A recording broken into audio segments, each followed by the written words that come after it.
আল্লাহ সুবহানাহু ওয়া তাআলা এতগুলো নিয়ামত এত কিছু দিয়েছেন কার জন্য? কুসুম্মাস্তাকামু, রব আমার আল্লাহ মুখে স্বীকৃতি দেওয়ার পরে যারা সেই কথার উপরে স্থির থাকবে, অটল থাকবে। ইমাম বাগবী রহমাতুল্লাহি আলাইহি তাফসীর বাগাবী, যেটাকে মাআলিমুত তানজিল বলা হয়, ওই সুম্মাস্তাকামুর তাফসীর ব্যাখ্যা করতে যাইয়া উনি চমৎকার একটি ঘটনা বর্ণনা করেছেন যে একজন ঈমানদারের ঈমান কতটা শক্ত হওয়া উচিত, একজন ঈমানদারের ঈমান কতটা মজবুত। বড় করে বলি সুবহানাল্লাহ। ইমাম বাগবী বর্ণনা করে সুম্মাস্তাকামুর ব্যাখ্যা দিতে যায় উনি বলেন, আল্লাহর হাবিব রাসূল আকরাম নূরে মুজাসসাম রাহমাতুল লিল আলামিন যখন মেরাজ রজনীতে ঊর্ধ্বাকাশে ভ্রমণ দিচ্ছেন, প্রথম আসমানের কাছাকাছি যাওয়ার পরে হঠাৎ করে রাসূলের নাক মুবারকের মধ্যে একটা সুঘ্রাণ লাগছে। সুবহানাল্লাহ।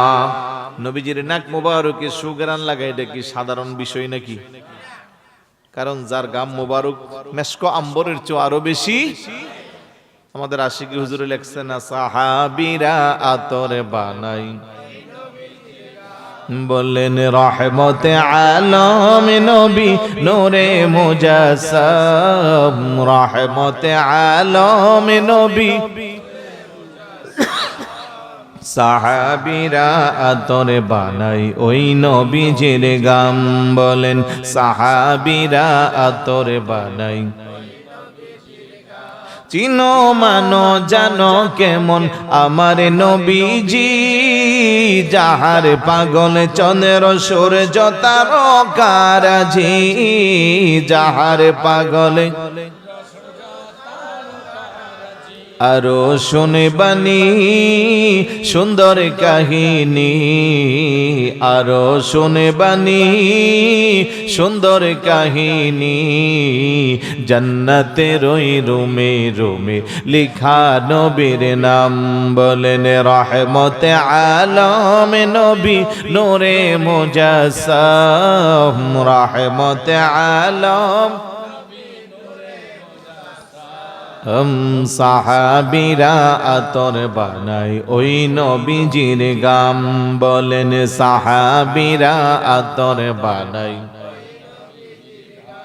উস্তুনে হান্নানা একটা খেজুর গাছের নাম, যাকে ধরে খুতবা দিতেন রাসূল আকরাম, যাকে ধরে খুতবা দিতেন রাসূল।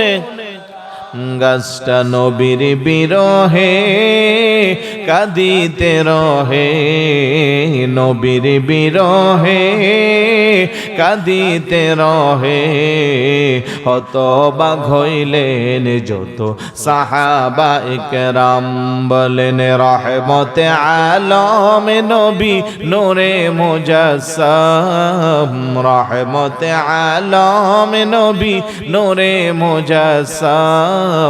সাহাবীরা আতর বানাই ওই নবীজির গাম, বলেন সাহাবীরা আতর বানাই।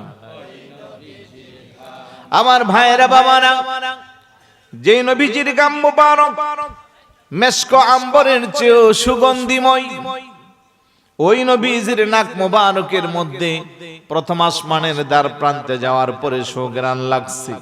আমার নবী ডাক দেখো জিবরাইল, জীবনে কত সুঘ্রাণ আমার নাক মুবারকের মধ্যে লাগছে, এত চমৎকার সুঘ্রাণ কোনোদিন আর আমার লাগে নাই, তার রহস্যটা কি আমি জানতে চাই। বড় করে বলে সুবহানাল্লাহ। জিবরাইল আলাইহিস সালাতু ওয়াস সালাম ডাক দেখো, ইয়া রাসূলুল্লাহ, ইয়া হাবিবাল্লাহ, এখন আপনার নাক মুবারকের মধ্যে যেই সুঘ্রাণ লাগছে গো নবীজি, এটা দুনিয়ার কোনো সুঘ্রাণ না। একটা জান্নাত আছে, স্পেশাল জান্নাত, ওই জান্নাতের মধ্যে একজন মা তার 7টা সন্তান সহ বসবাস করে। ওই জান্নাত থেকে মাঝে মধ্যে আমার আল্লাহ একটু সুঘ্রাণ ছেড়ে দেয়, তখন তামাম পৃথিবীটা ওই সুঘ্রাণে সুশোভিত হয়ে যায়। আমার নবী ডাক দেখো জিবরাইল, কোন সেই মহিলা ওই জান্নাতে বসবাস করে, কি তার পরিচয়, তার ব্যাপারে জানতে চাই। জিবরাইল আলাইহিস সালাতু ওয়াস সালাম কয়, ইয়া রাসূলুল্লাহ, ইয়া হাবিবাল্লাহ, এটা তো লম্বা চওড়া কথা। আমার নবী কয়, আমি আগে জানতে চাই। সুবহানাল্লাহ।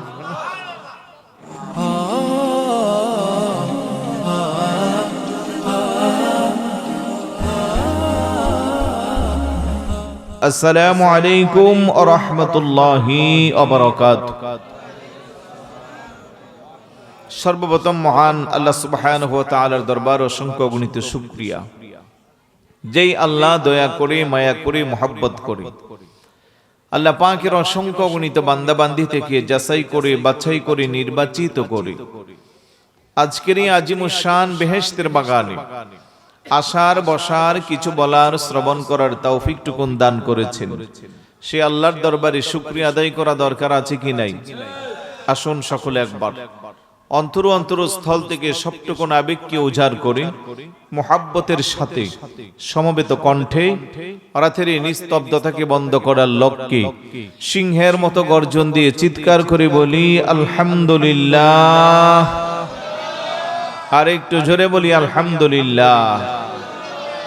সাথে সাথে লক্ষ কোটি দুরূদ ও সালাম জানাই আল্লাহরই সৃষ্টি জগতের যিনি প্রথম এবং প্রধান আকর্ষণ, সমস্ত নবী রাসূলদের মাথার মুকুট, শামসুল হিদায়াত, আফতাবে নবুয়ত, শাহিন শাহে রিসালাত, আপনার নবী, আমার নবী, तमाम বিশ্ব জগতের নবী, ইমামুল আম্বিয়া ওয়াল মুরসালিন, আশরাফুল আম্বিয়া ওয়াল মুরসালিন, শামসুদ দুহা বদরুদ দুজা, নূরুল হুদা নূরুন আলা নূর, সৈয়দনা শফিয়না হাবিবনা ও মাওলানা মুহাম্মদ সাল্লাল্লাহু তাআলা আলাইহি ওয়াসাল্লামের কদমে দরুদ ও সালাম যেন আল্লাহ কবুল আর মঞ্জুর করে, বলুন আমিন। আর একটু জোরে বলুন আমিন। প্রিয় এলাকাবাসী, বিক্ষিপ্তভাবে যারা রাস্তাঘাটে, দোকানপাটে, চায়ের দোকানে, বাসাবাড়িতে, মোবাইল, ফেসবুক, ইন্টারনেটে ব্যস্ত আছেন, বিশেষ করে যুবকরা ফ্রি ফায়ার আর পাবজি গেমস নিয়ে যারা ব্যস্ত, বিশেষ করে দৃষ্টি আকর্ষণ করছি যারা মাহফিলে আসি আসি বলে এখনো প্যান্ডেলের ভিতরে আসতে পারে নাই, এরকম আছে না নাই? একটু জোরে বলুন আছে না নাই? কারণ এমন হতে পারে আজকের মাহফিল এটা 21তম মাহফিল, কারো না কারোর জন্য জীবনের শেষ মাহফিল। আমি আসার পথেও যাদেরকে দেখে আসছি, রাস্তার উপরে যারা এদিক সেদিক হাঁটাহাঁটি করছে, বিশেষ করে যুবক শ্রেণী, ওরা যদি সবাই আসে আমাদের প্যান্ডেল ইনশাআল্লাহ পরিপূর্ণ হবে ইনশাআল্লাহ। আল্লাহ যেন ভাইদেরকে আসার মতো সঠিক বুঝ দান করে, বলুন আমিন। প্রিয় উপস্থিতি, আমি কোরআনুল কারীমের 24 নম্বর পারা, হিফজুল কোরআনের 19 নম্বর পৃষ্ঠা, সূরা হামিম আস-সিজদা 31 নম্বর আয়াতটি তেলাওয়াত করেছি। তার দিকে নজর দিয়ে কিছুটা সময় আমার ক্ষুদ্র জ্ঞানে কোরআন হাদিস থেকে কথা বলবো। শুনতে রাজি আছি সবাই? কারা কারা রাজি নাই হাত উঠান। মোটামুটি আপনারা ঠিক আছেন। তাইলে আমি আর ডানা ভাবে না যাইয়া হুজুর আসা আগ পর্যন্ত চেষ্টা করব কিছু কথা বলতে। আল্লাহ সুবহানাহু ওয়া তাআলা ইরশাদ করেন, ইন্নাল্লাযীনা ক্বালু রাব্বুনাল্লাহু সুম্মা ইসতাকামু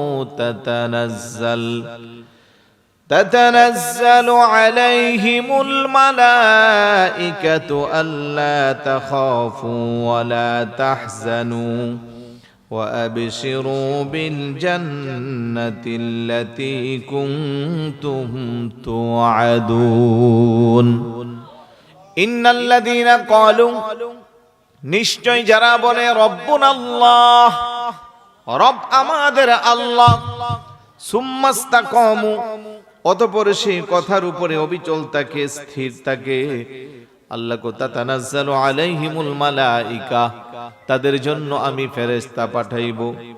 আল্লাহ তাখাফু ওয়ালা তাহজানু, তাদের কোনো ভয় নাই, তাদের কোনো চিন্তা নাই।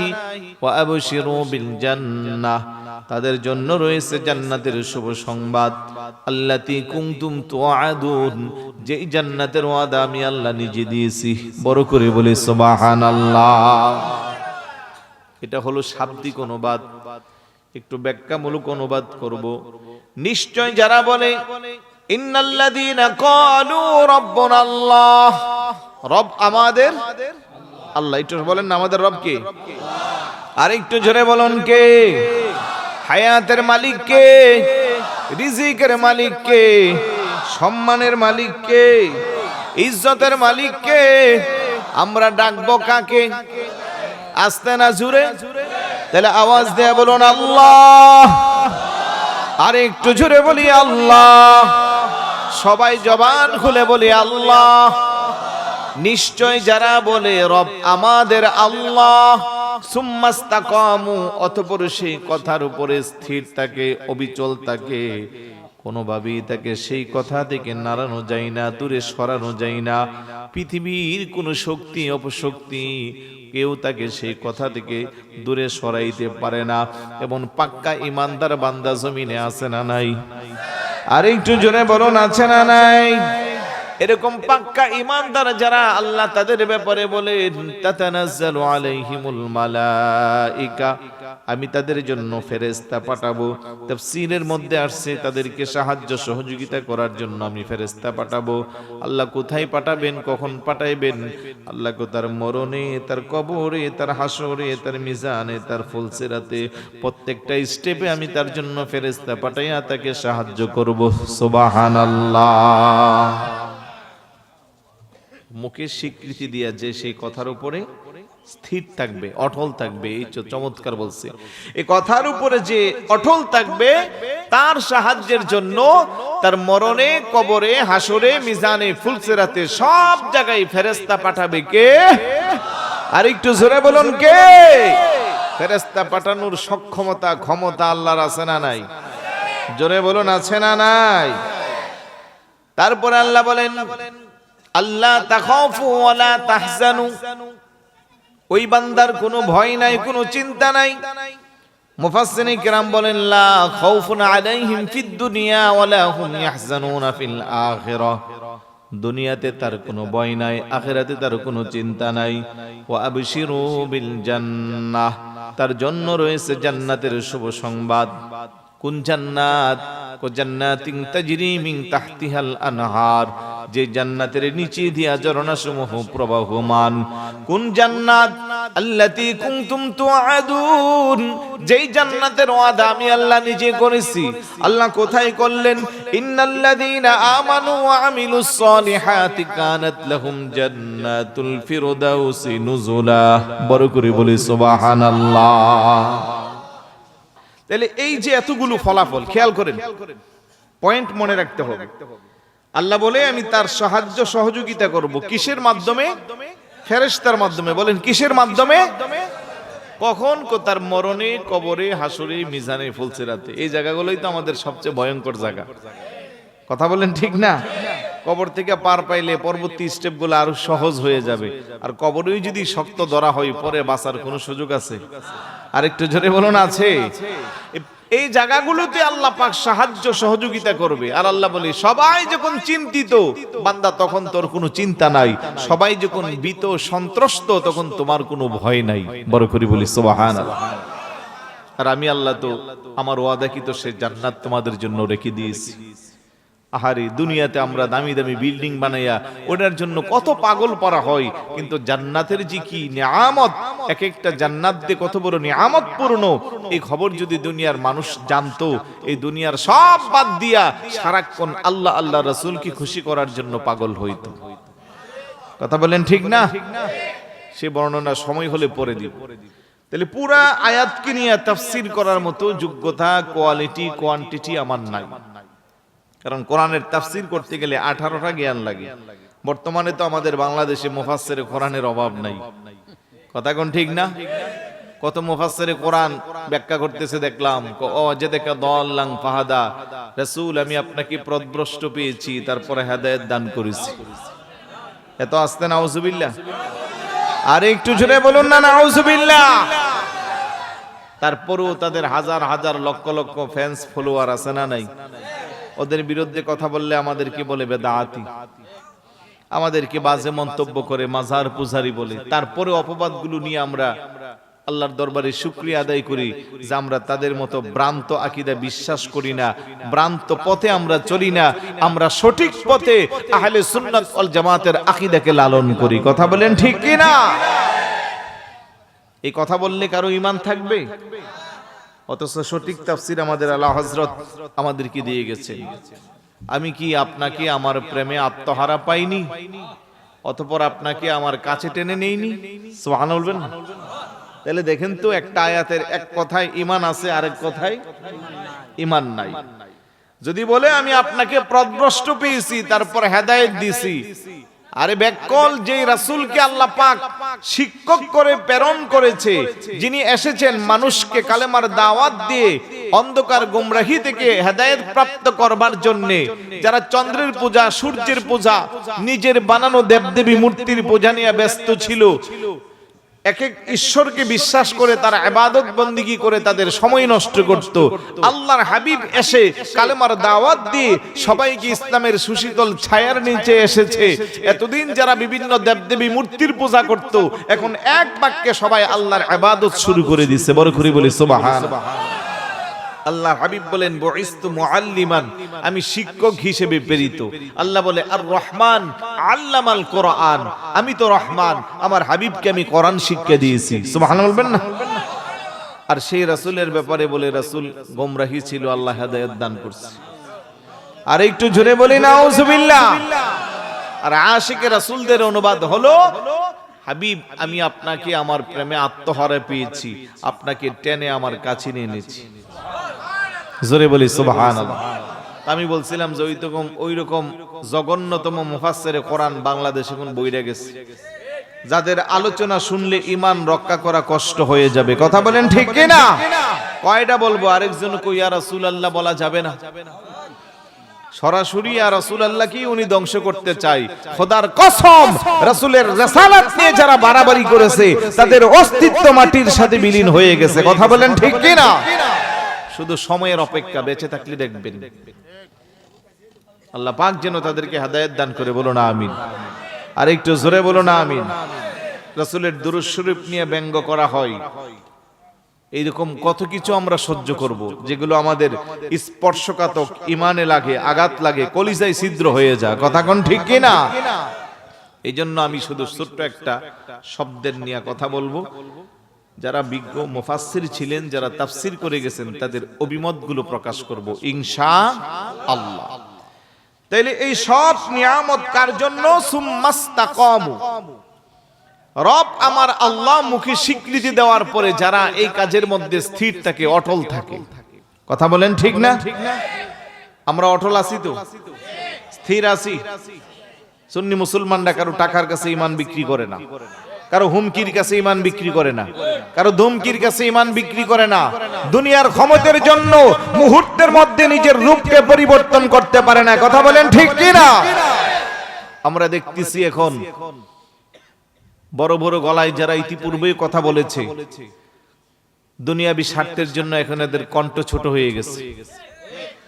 আর হক কথা বলতেছে না, হালালকে হালাল, হারামকে হারাম জেনে শুনে বলতেছে না, হারামকেও এখন ওরা হালালের মতো দেখতেছে। আর এই জন্য রাসূলুল্লাহ ভবিষ্যৎবাণী করে গেছিল যে কিয়ামতের আগে দুনিয়ার লোভে পড়ে আমার উম্মতের আলেমরাও তাদের ঈমান বিক্রি করে দিবে। কথা বলেন ঠিক কি না? তার জ্বলন্ত প্রমাণ এখন আমরা দেখতেছি। শুধু সময়ের অপেক্ষা। নাম ধরে বলতে বাধ্য যখন হব তখন বলতেও হবে। এখন শুধু আপনাদের কি হুঁশিয়ারি করে দিলাম, একটু অ্যালার্ট থাকতে হবে। আল্লাহ সুবহানাহু ওয়া তাআলা এতগুলো নিয়ামত, এত কিছু দিয়েছেন কার জন্য? কুসুম্মাস্তাকামু, রব আমার আল্লাহ মুখে স্বীকৃতি দেওয়ার পরে যারা সেই কথার উপরে স্থির থাকবে, অটল থাকবে।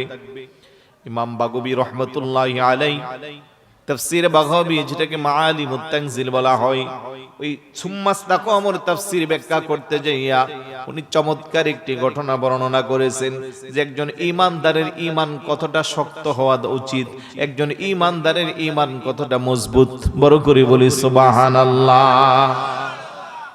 কি খারাপ লাগতেছে? উঠবেন না কেউ, একটু কষ্ট করে বসেন। আশিকি হুজুর আসার সময় হলে চলে আসবে, আর হুজুর আসার জন্য একটা সুন্দর পরিবেশেরও তো দরকার আছে, ঠিক না? ওটা বসা কইরেন না। ইমাম বাগবী বর্ণনা করে সুম্মাস্তাকামুর ব্যাখ্যা দিতে যায় উনি বলেন আল্লাহর হাবিব রাসূল আকরাম নূরে মুজাসসাম রাহমাতুল লিল আলামিন যখন মেরাজ রজনীতে ঊর্ধ্বাকাশে ভ্রমণ দিচ্ছেন, প্রথম আসমানের কাছাকাছি যাওয়ার পরে হঠাৎ করে রাসূলের নাক মুবারকের মধ্যে একটা সুঘ্রাণ লাগছে। সুবহানাল্লাহ, আওয়াজ দিয়ে বলুন কি ঘ্রাণ? সুঘ্রাণ। কার নাক মুবারকে? নবীজির নাক মুবারকে সুঘ্রাণ লাগা এটা কি সাধারণ বিষয় নাকি? কারণ যার গাম মুবারক আতরের চেয়ে আরো বেশি দামি, মেশক আম্বরের চেয়ে আরো বেশি। আমাদের আশিকি হুজুরে লেখছেন না, সাহাবীরা আতর বানাই, বললেন রহমতে আলম নবী নূরে মুজাসসাম, রহমতে আলম নবী।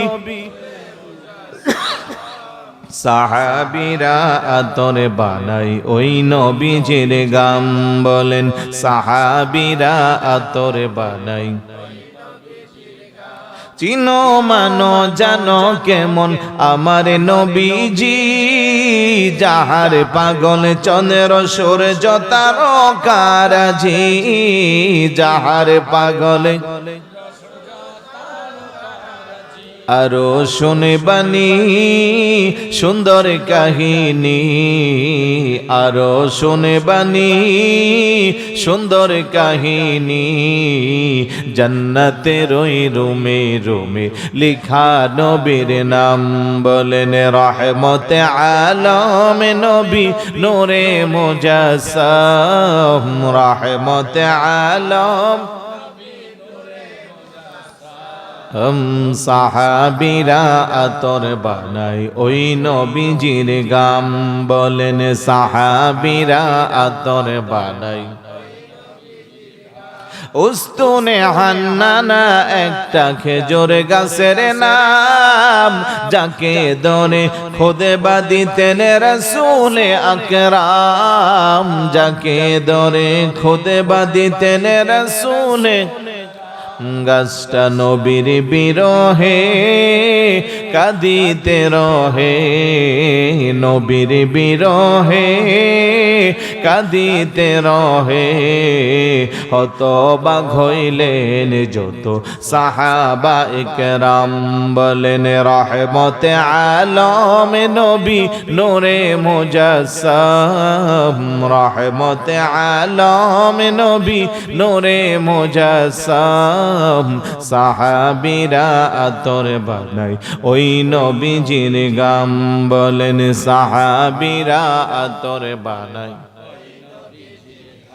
আমার ভাইরা বাবারা, যে নবীজির গাম মুবারক মেশক আম্বরের চেয়েও সুগন্ধিময়, ওই নবীজির নাক মুবারকের মধ্যে প্রথম আসমানের দ্বার প্রান্তে যাওয়ার পরে সুঘ্রাণ লাগছে। আমার নবী ডাক দেখো জিবরাইল, জীবনে কত সুঘ্রাণ আমার নাক মুবারকের মধ্যে লাগছে, এত চমৎকার সুঘ্রাণ কোনোদিন আর আমার লাগে নাই, তার রহস্যটা কি আমি জানতে চাই। বড় করে বলে সুবহানাল্লাহ। জিবরাইল আলাইহিস সালাতু ওয়াস সালাম ডাক দেখো, ইয়া রাসূলুল্লাহ, ইয়া হাবিবাল্লাহ, এখন আপনার নাক মুবারকের মধ্যে যেই সুঘ্রাণ লাগছে গো নবীজি, এটা দুনিয়ার কোনো সুঘ্রাণ না।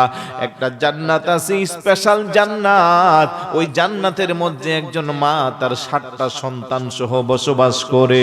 ওই জান্নাত থেকে মাঝে মধ্যে আমার আল্লাহ একটু সুঘ্রাণ ছেড়ে দেয়, তখন তামাম পৃথিবীটা ওই সুঘ্রাণে সুশোভিত হয়ে যায়। আমার নবী ডাক দেখো জিবরাইল, কোন সেই মহিলা ওই জান্নাতে বসবাস করে, কি তার পরিচয়, তার ব্যাপারে জানতে চাই। জিবরাইল আলাইহিস সালাতু ওয়াস সালাম কয়, ইয়া রাসূলুল্লাহ, ইয়া হাবিবাল্লাহ, এটা তো লম্বা চওড়া কথা। আমার নবী কয়, আমি আগে জানতে চাই। সুবহানাল্লাহ। যার পসিনা মেশক আম্বর হতে অধিক চমৎকার, সাহাবারা আতর রূপে করতেন তাহা ব্যবহার। পসিনা মানে গাম মুবারক। তো ওই নবীর নাক মুবারকের মধ্যে লাগছে সুঘ্রাণ, এটা কেমন দামি সুঘ্রাণ রাসূলুল্লাহকে জানতে চাই। জিবরাইল আলাইহিস সালাতু ওয়াস সালাম কো, ইয়া রাসূলুল্লাহ, ইয়া হাবিবাল্লাহ, আল্লাহর পয়গম্বর মুসা কালিমুল্লাহ আলাইহিস সালাতু ওয়াসসালাম যখন জমিনের মধ্যে আল্লাহর প্রচার প্রসারের কাজ করতেন, নবুয়তের দায়িত্ব যখন পালন করতেন, ওই সময়ে একজন বাদশা ছিল যে নিজেকে সবচেয়ে বড় খোদা দাবি করেছিল, যে বলছিল আনা রব্বুকুমুল আলা, আমি সবচেয়ে বড় খোদা। এত আস্তে নাউজুবিল্লাহ, আর একটু জোরে বলি নাউজুবিল্লাহ। বলেন তো তার নাম কি? কি নাম? সবাই তো জানে, কে জানে? কো ফেরাউন্না। ফেরাউন্নাটাই ঠিক আছে তার লাগি, কথা কোন ঠিক না? এই ফেরাউন্না আসিল কবরস্থানের পাহারাদার। কি আসিল? কবরস্থানের পাহারাদার থেকে চুরিদারি কইরা সম্পদ যোগায় আসে, শেষে এত বেশি সম্পদের মালিক হইছে, লাস্টে নিজেরে কো আমি সবচেয়ে বড় খোদা। জোরে বলি নাউজুবিল্লাহ। তো ফেরাউন্নার একটা কন্যা আছিল, ওই কন্যার একটা দাসী আছিল। দাসী বুঝেননি? বর্তমানে আমরা যাদেরকে বলি কাজের বুয়া বা কাজের মহিলা, শহরে বন্দরে আমাদের বাসা বাড়িতে আছে না নাই? আছে। ফেরাউন্না যেহেতু নিজে খোদা, আর তার মায়ার চলাফেরা বিলাসিতা কেমন হইতে পারে? কারণ এত সাধারণ মায়া না, খোদার মায়া। নাউজুবিল্লাহ বলবেন না? এখন দাসী প্রতিদিনের নিয়মিত তার কাজকর্ম করে, আরেকদিন তার মাথা আশ্রাচ্ছে, হঠাৎ করে চিরুনিটা হাত থেকে ছুটে পড়ে গেছে। নিচ থেকে যখন দাসী মহিলা চিরুনিটা উঠাইতেছে, তার জবান দিয়া বের হচ্ছে বিসমিল্লাহ। বড় করে বলি সুবহানাল্লাহ। আর একটু জোরে বলুন না সুবহানাল্লাহ। ফেরাউনের কন্যা চোখ ঘুরাইয়া ডাক দিয়া কয়, এই দাসী, তুই কি আমার বাবারে খোদা মানিস না? তুই আল্লাহর নাম নিলি, তোর তো বলা উচিত ছিল বিইসমি ফিরআউন। বড় করে বলি নাউজুবিল্লাহ। দাসী মহিলা ডাক দেখো না, এটা কিভাবে সম্ভব? আমার যেমন দুইটা পা, দুইটা হাত, দুইটা চোখ আছে, আমি যেমন মানুষ, তোমার বাবাও মানুষ। মানুষ হইয়া মানুষকে কিভাবে খোদা মানে, এটা অন্তত আমার বুঝে আসে না। বড় করে বলি সুবহানাল্লাহ। ফেরাউনের কন্যা কর্তৃক কয় টাকা বেতনের চাকরানি আমার সাথে তর্ক ধরতে আসছো? এই রাজ্যের কত শিক্ষিত, কত নামি দামি ব্যক্তিবর্গ আমার বাবারে খোদা মানে, ওরা কোনোদিন কোনো প্রশ্ন ওঠাই নাই, আর তুই যুক্তি তুলতেছস যে তোর মতো সবকিছু আছে, মানুষ হইয়া মানুষকে কেমনে খোদা মানে? দাসী কইটা আমার বুঝে আসে না। আল্লাহু আকবার বলবেন না? হেদায়েত যদি কপালে লেখা থাকে, উচ্চ শিক্ষিত হওয়ার প্রয়োজন হয় না। আর যদি কপালে গোমরাহি লেখা থাকে, দুনিয়া সব পড়া শেষ করার পরেও জাহান্নামী হয়। কথা কোন ঠিক কি না?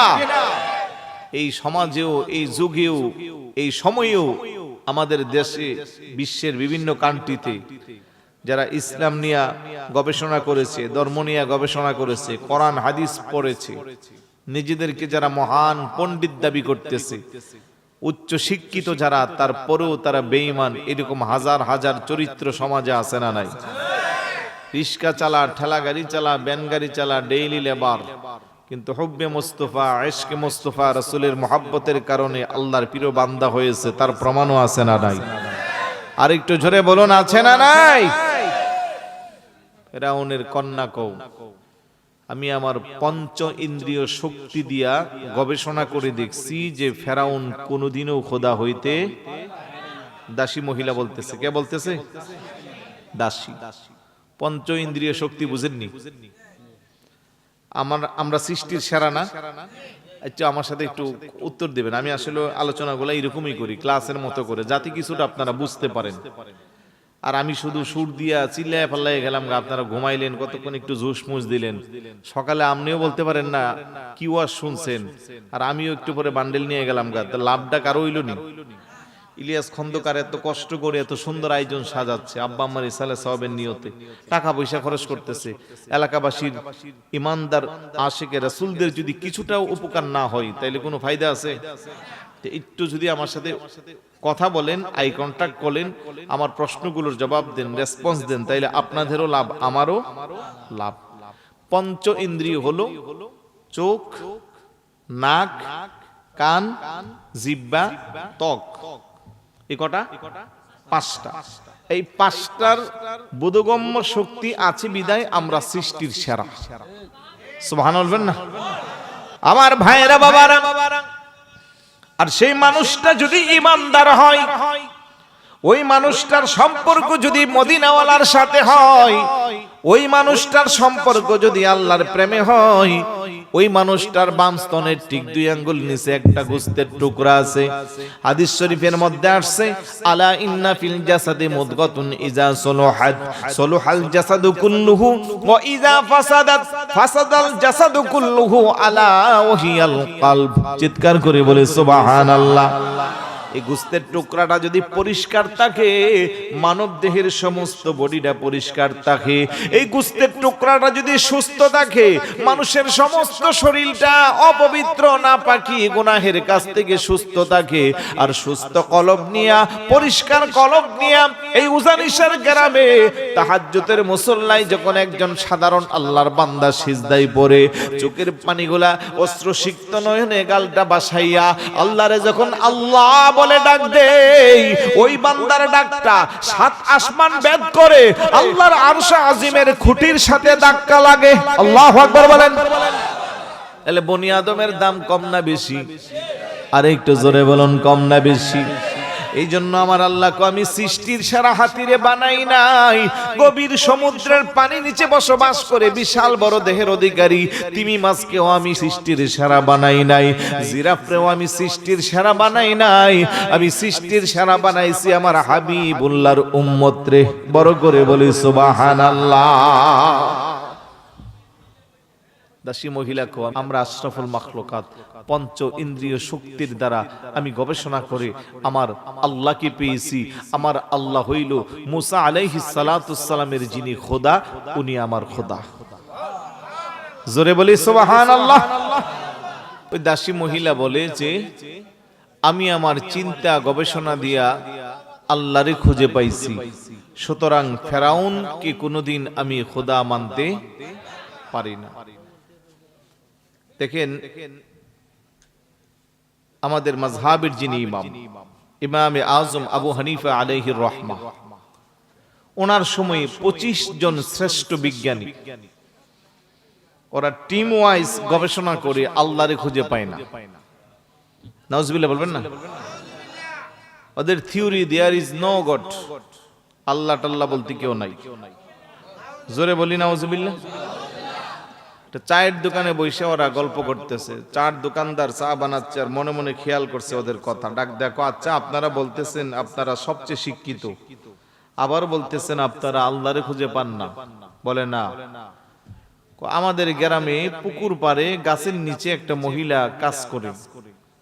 ওই মহিলা বলছে কেউ যদি খোদারে না পা তারে আমার কাছে পাঠাইও, আমি তারে খোদা পাইতে সহযোগিতা করব। ওরা জিজ্ঞাসা করে মহিলাটা কি শিক্ষিত নাকি আমাদের মতো? না, শিক্ষা টিক্ষা লেখাপড়া কিছুই জানে না।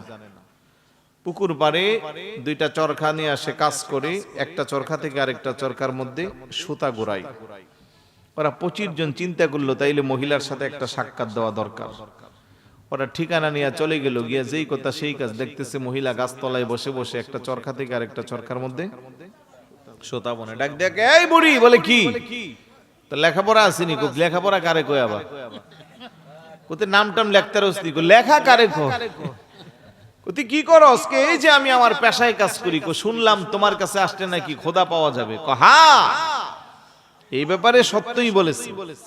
তোমার লেখাপড়া নাই, তুমি খোদারে কেমনে পাইলা? আমার পঞ্চ ইন্দ্রিয় শক্তি আমারে আল্লাহ পাইতে সহযোগিতা করছে। 25 জন কেমনে? এই যে আমি চরখা দিয়ে কাজ করি না, আমার 2টা চরখাই আমারে আল্লাহ পাইতে সহযোগিতা করছে। কেমনে? দেখো, প্রত্যেক দিন নির্দিষ্ট সময়ে পূর্ব আকাশে সূর্য ওঠে, পশ্চিম আকাশে অস্ত যায়। পূর্ণিমার চাঁদের রাতে এই আকাশটার মধ্যে মিটি মিটি তারকারাজি দিয়ে ভরপুর হয়ে যায়। নির্দিষ্ট কক্ষপথে নিয়মতান্ত্রিক ভাবে সূর্য চলে তার রাস্তায়, চন্দ্র চলে তার রাস্তায়, কারো সাথে কারো কোনো দাঙ্গা হাঙ্গামাঙ্গা নাই। এই যে নিয়মতান্ত্রিক ভাবে চলতেছে সব কিছু, নিশ্চয়ই তার পিছনে কেউ আছে। কয়টাতে কেমনে বুঝলি? এই যে আমার দুইটা চরকা দেখতেছো, কহা আমি এটারে ঘোরাইলে ঘুরে, না ঘোরাইলে ঘুরে না। তাইলে আমি যেহেতু একটা চরকারে ঘুরাইলে ঘুরে, না ঘুরাইলে ঘুরে না, তাইলে পৃথিবীর সব কিছু নিয়মতান্ত্রিক ভাবে যেহেতু চলতেছে, নিশ্চয়ই তার পিছনে কোনো চালিকা শক্তি আছে, কেউ না কেউ বসে এগুলো চালাচ্ছে, আর যিনি চালাচ্ছে উনি হইলেন আল্লাহ। একজন আরেকজনের দিকে আরে যুক্তি তো ঠিক আছে রে, বুড়ির কথা তো এটা ফেলে দেওয়ার মত না। একটু পরে কো আচ্ছা মানলাম তোমার এই কথাটা ঠিক আছে, কিন্তু একজন দ্বারা সম্ভব না। আল্লাহ তাইলে কয়জন আছে বলো? বুড়ি কো একজনই আছে। কুল হুয়াল্লাহু আল্লাহু লা ইলাহা ইল্লা হুয়াল হাইয়ুল কাইয়্যুম হুয়াল্লাহুল্লাযী লা ইলাহা ইল্লা হু। বুড়ি ডাকতে বলে আল্লাহ একজন আছে। বিজ্ঞানিকরা বলে না না না, প্রথমটা যদিও মেনে নিলাম, কিন্তু পরবর্তীরা তোমার সাথে একমত হতে পারলাম না। বুড়ি বলে কেন পারলে না? একজন কেমনে চালাই? বুড়ি কো একজন বিদায় পারে, দুইজন হইলে পারত না। তারা কো কেমনে? কো দেখো আমার দুইটা চরকা ডান দিকে ঘোরাইলে ডান দিকে ঘুরে, বাম দিকে ঘোরাইলে বাম দিকে ঘুরে। কিন্তু আমার যদি আরেকজন পার্টনার থাকতো, আমার যদি আরেকজন অংশীদারিত্ব থাকতো, আমি চাইতাম ডান দিকে, আমার পার্টনার চাইতো বাম দিকে, দুইজনের মধ্যে ধাক্কা ধাক্কি হয়ে যে কোনো সময় আমাদের চরকাটা ভেঙে যাইতো। এই যে পৃথিবীর সব কিছু নির্দিষ্ট গতিপথে নির্দিষ্ট নিয়মতান্ত্রিক ভাবে চলাফেরা করে, এখানে যদি একের বেশি অধিক থাকতো, বহু আগেই পৃথিবী ধ্বংস হয়ে যেত। বড় করে বলে সুবহানাল্লাহ। তারা সঙ্গে সঙ্গে তওবা করল। যে লেখাপড়া জানে না, গ্রামে রজপাড়ার একটা মেয়ে জীবিকা নির্বাহ করার জন্য দুইটা চরকা দিয়া সুতা বলে, আর এটা নিয়ে গবেষণা করে তার পঞ্চ ইন্দ্রিয় শক্তিতে সে খোদাকে পাইছে। আর আমরা দুনিয়ার সমস্ত পড়া শেষ করে আল্লাহরে পাইলাম না, এটা আমাদের বদনসিব। আজকে থেকে আমরা তওবা করলাম, সবাই তওবা করে কালমা এনে ইমামে আজম আবু হানিফার দরবারে হাজির হয়ে গেছে। বড় করে বলি সুবহানাল্লাহ। মনোযোগ আছে? ওই ফেরাউনের কন্যার দাসীর কথা বলছিলাম। জবান দিয়া কি বের হচ্ছিল? মুমিন ইমানদার তার প্রত্যেক ভালো কাজে কি দিয়া শুরু করবে? হাদিস শরীফে আসছে কুল্লু আমরিন জিবালিন বিসমিল্লাহ লাম ইয়াবদা ফাহুয়া আবতার ওয়া আকতা। ভালো কাজের সূচনা যারা বিসমিল্লাহ ছাড়া করবে, তাদের সেই কাজে কোনো বরকত আসবে না, এটা অপরিপূর্ণ লেস কাটা থেকে যাবে। ভাত খাওয়ার সময় সবাই পড়েননি বিসমিল্লাহি ওয়া আলা বারাকাতিল্লাহ? আওয়াজে বোঝা যা পড়েন না। আরে আওয়াজ দেন, সবাই পড়েন কিনা? বিসমিল্লাহ পরে খাইলে পেটের অসুখ টুসুখ আল্লাহ হেফাজত করবে। পেটের মধ্যে অল্প খাবার খাইলে বরকত দান করবে। আর নাইলে খাইতেই দেখবেন মানুষ দূর থেকে ধারণা করব পেটের ভিতরে মনো জিনের বাদশা আছে। এরকম কেউ থাকলে আজকে থিওরি দিলাম, আপনি খাবারের শুরুতে পড়বেন বিসমিল্লাহি ওয়া আলা বারাকাতিল্লাহ। আপনি 3 প্লেটের বেশি খাইতে পারবেন না। আল্লাহ পাক যেন আমল করার তৌফিক দান করে। ওই দাসী মহিলা ফেরাউনের কন্যা বলে, আমার বাবা যদি জানতে পারে অল্প বেতনের চাকরানি হয়ে আমার বাবারে তুমি খোদা মানো না, অবস্থা বড় তোমার খারাপ হবে। দাসী মহিলা কো না না না, আমি কোনোদিন তোমার বাবারে খোদা মানতে পারবো না। একটাই আমার সিদ্ধান্ত, মুসা আলাইহিস সালাতু ওয়াস সালামের যিনি প্রভু, উনিও আমার প্রভু, উনি আমার আল্লাহ। অনেক চেষ্টা করে ফেরাউনের কন্যা কোনোভাবেই দাসীরে রাজি করাইতে পারে না। শেষ পর্যন্ত ফেরাউনকে বলে, বাবা আমার ঘরের যে অল্প বেতনের চাকরানি আছে উনি কিন্তু তোমারে খোদা মানে না। ফেরাউনকে বলস কি, রাজ্যের নামি দামি শিক্ষিত মন্ত্রী টন্ত্রী অনেক সবাই আমারে খোদা মানে, ওরা যদি জানতে পারে তাহলে আমার মান সম্মান শেষ।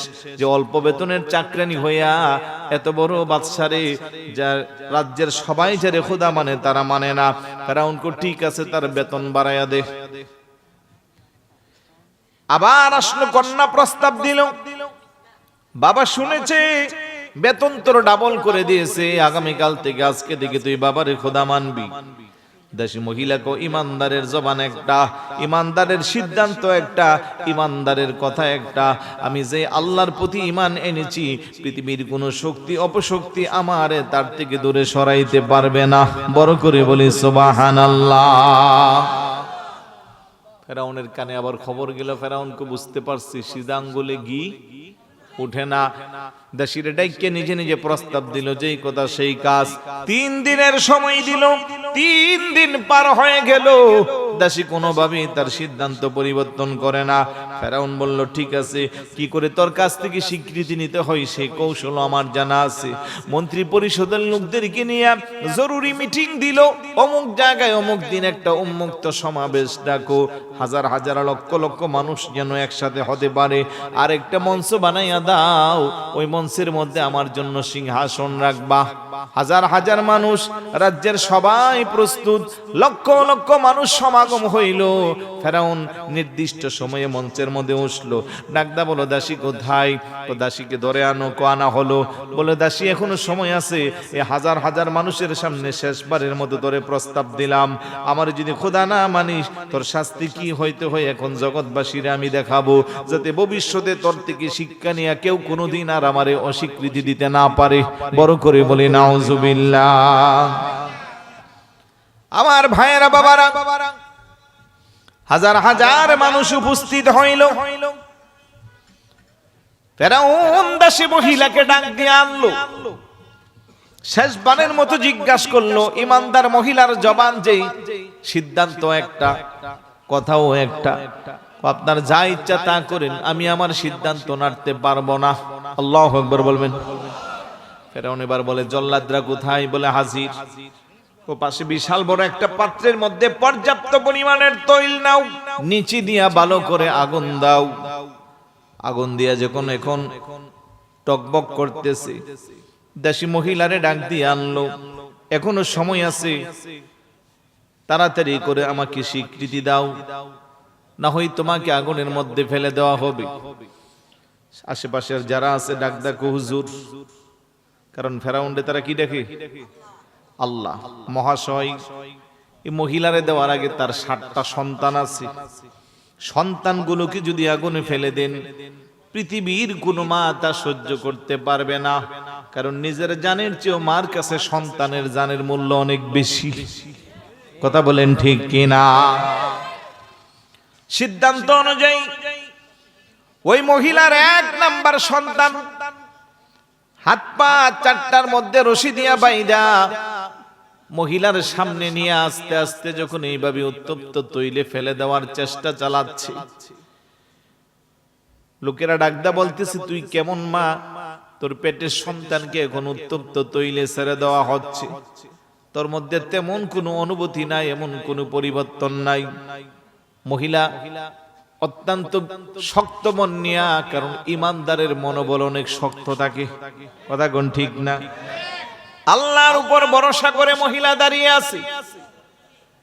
কোনোভাবেই যখন মহিলার মধ্যে কোনো পরিবর্তন হয় না, হাত পা 4টা রশি দিয়া বাইদা 1 নম্বরের সন্তানটারে আস্তে করে তৈলের মধ্যে ছেড়ে দিল। মহিলা পাশে দাঁড়াইয়া জবান দিয়া তেলাওয়াত করলো, ইন্না লিল্লাহি ওয়া ইন্না ইলাইহি রাজিউন।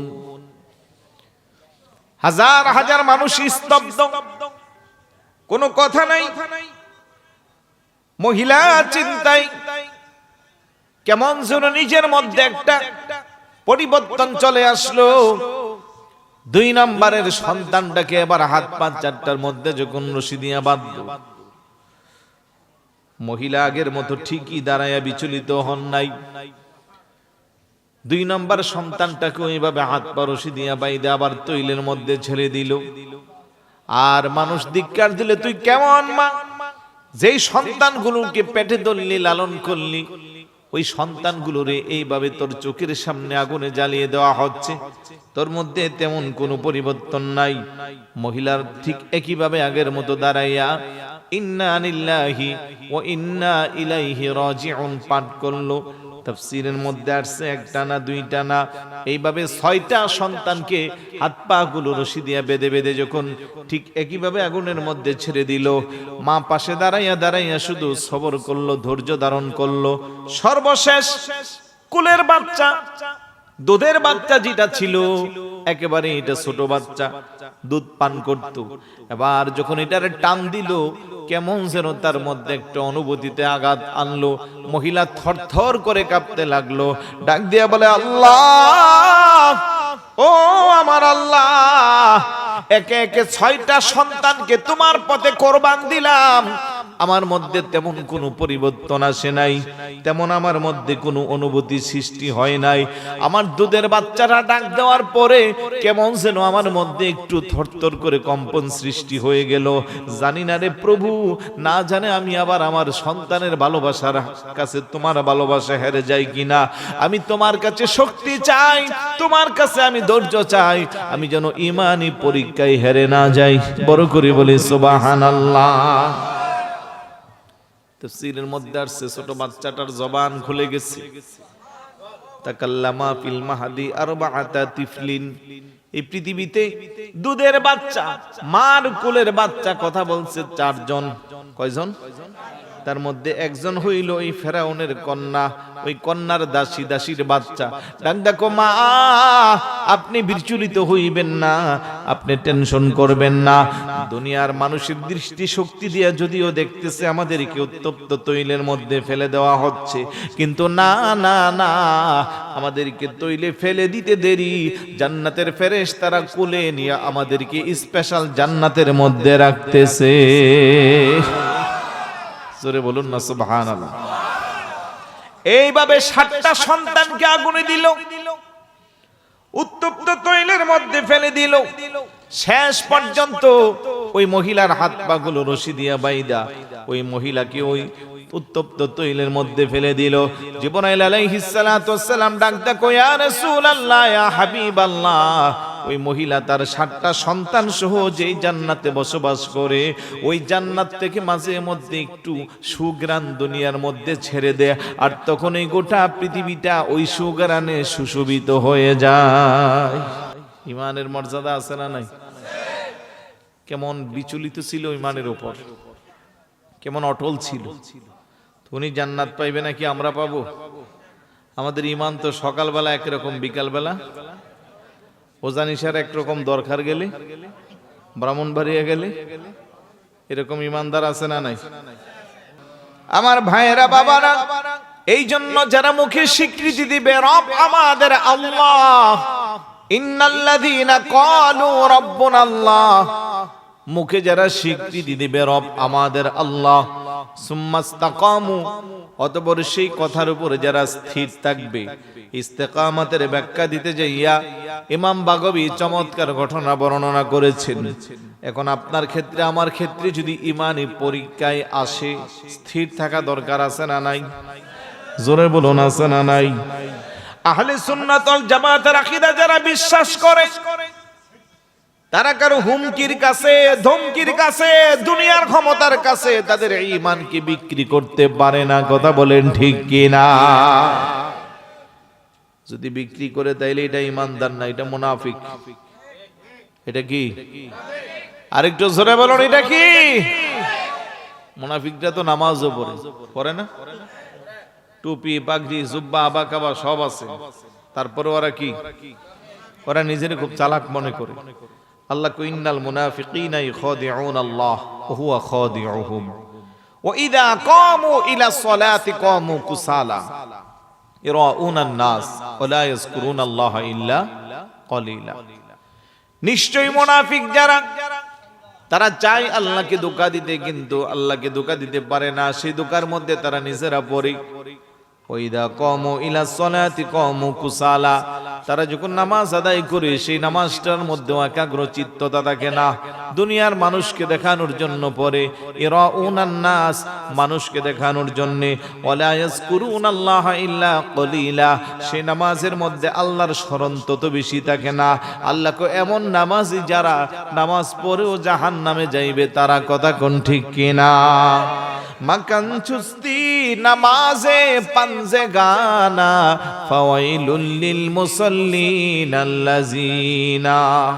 মুনাফিক চরিত্র নিয়ে নামাজ পড়ার পরেও ঠিকানা জাহান্নাম। কথা কোন ঠিক না? আল্লাহ কয় ইন্নাল মুনাফিকিনা ফিদ দারকিল আসফালি মিনান নার। জাহান্নামের সবচেয়ে নিকৃষ্ট স্থানে ওই মুনাফিকদের স্থান হবে। তাই আপনাদেরকে অনুরোধ করব, ক্ষণস্থায়ী দুনিয়া, বাঁচব আর কয়দিন?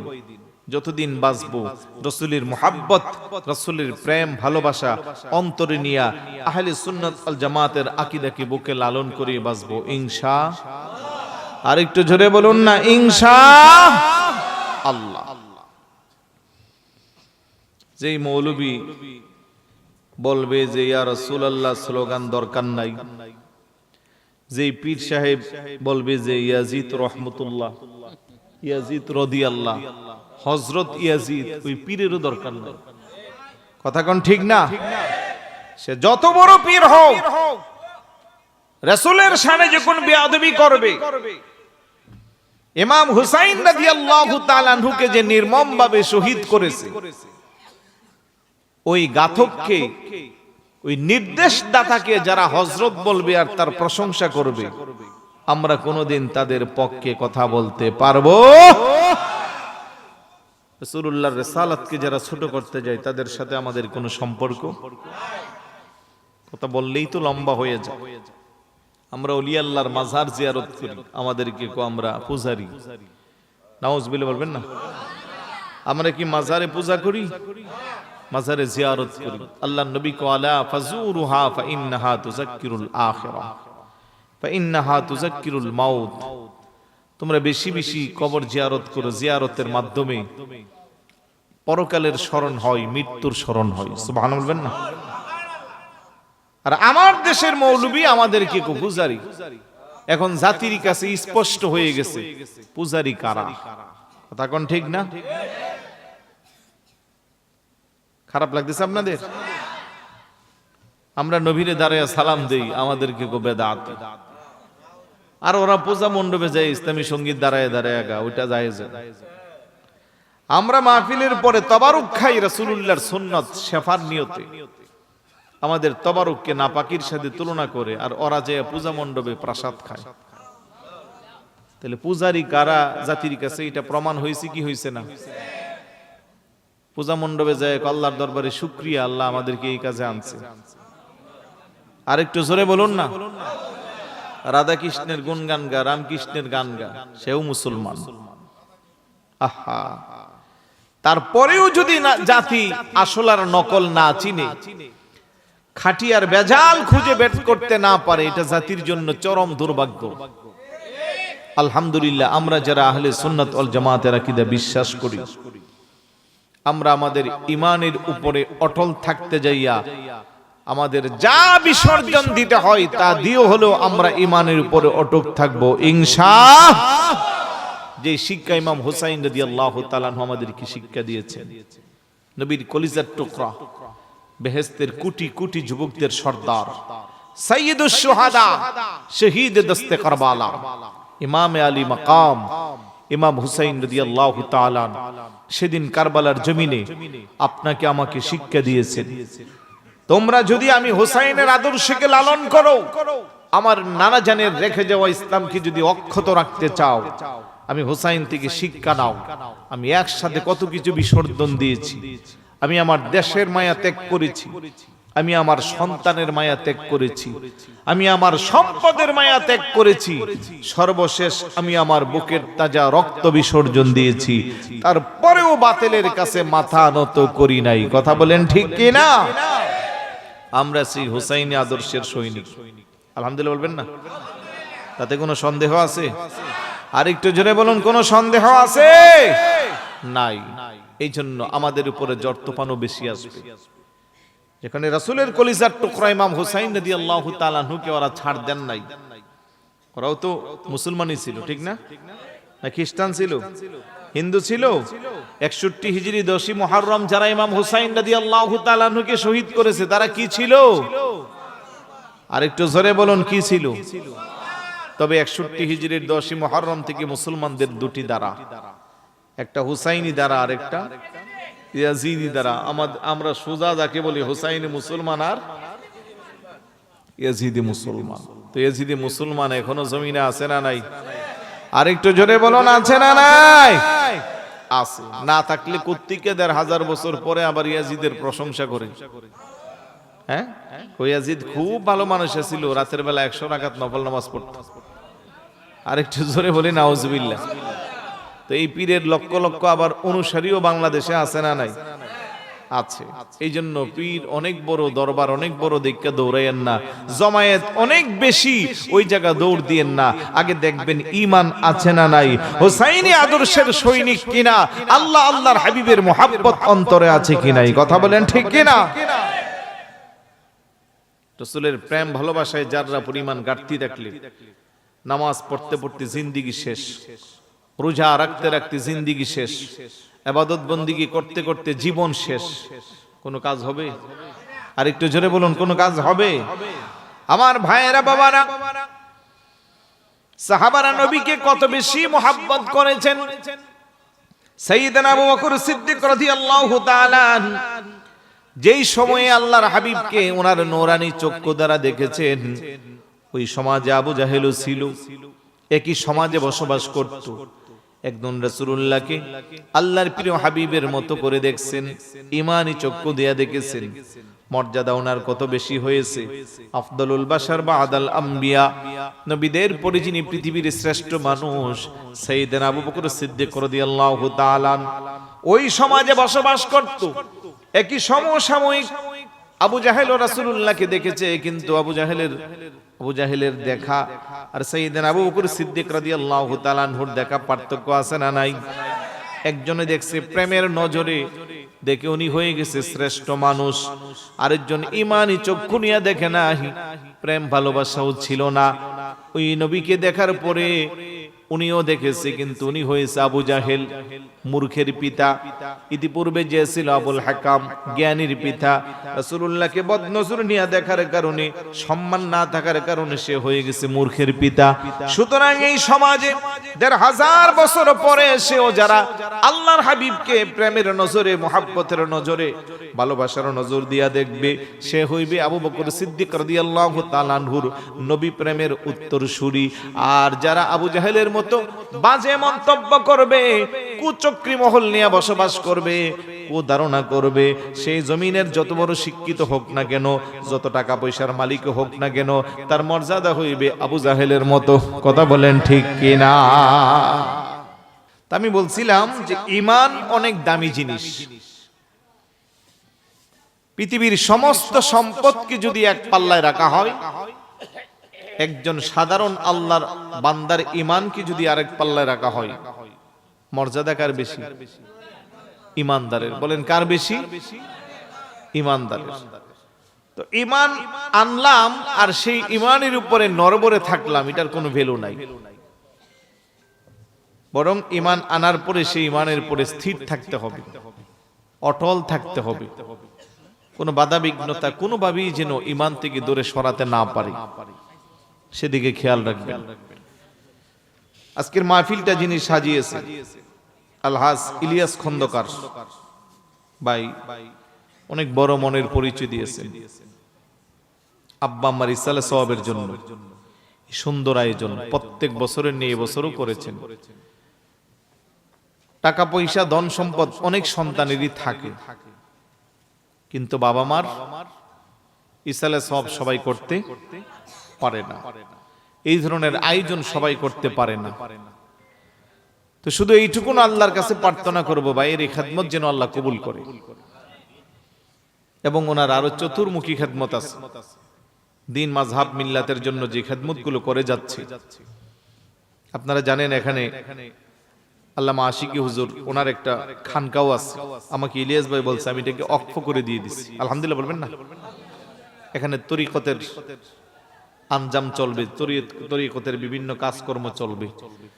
তো এই জন্য আমরা দোয়া করবো আল্লাহ পাক যেন ভাইজানের সমস্ত খেদমতগুলো কবুল করে, বলুন আমিন।